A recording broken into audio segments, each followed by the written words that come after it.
Hello అందరికీ. ఇది ఈరోజు మార్నింగ్ తీసిన మినీ వ్లాగ్ అండి. ఈరోజు ఫ్రైడే కదా! వాకిట్లో ముగ్గు ఏదో వేద్దామని మొదలుపెట్టానండి. అదేమో ఇలా అయ్యింది. ఈరోజు ఎందుకో నేనేసిన ముగ్గు నాకే నచ్చలేదు. తుడిచేసి మళ్ళీ వేద్దాం అనుకున్నాను కానీ ఎందుకులే శుక్రవారం వేసింది తీసి మళ్ళీ వేయడం అని ఇంక అలాగే ఉంచేసాననమాట.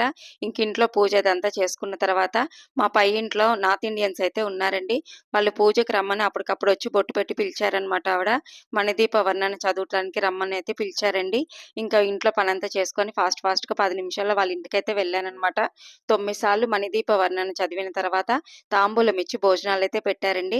మనం తెలుగు వాళ్ళము వరలక్ష్మి వ్రతం చేసుకుంటాం కదా! అలా నార్త్ ఇండియన్స్ ఇలాగ పూజ అయితే చేసుకుంటారటండి. అమ్మవారిని చాలా బాగా అలంకరించారు కదా! ఇంకా భోజనాలు కూడా పెట్టారనమాట. తాంబూలం తీసుకొని భోజనాలు చేసి ఇంటికైతే వచ్చానండి. సిరిని కూడా తీసుకెళ్ళాను. హాలిడేసే కదా! ఇంట్లోనే ఉందనమాట. సిరి, నేను ఇద్దరము వెళ్ళాము. వాళ్ళు రిటర్న్ గిఫ్ట్ ఏమో ఇలా మ్యాట్స్ ఇచ్చారండి. డైనింగ్ టేబుల్ మీద వేసుకునే మ్యాట్స్ అయితే రిటర్న్ గిఫ్ట్ ఇచ్చారు.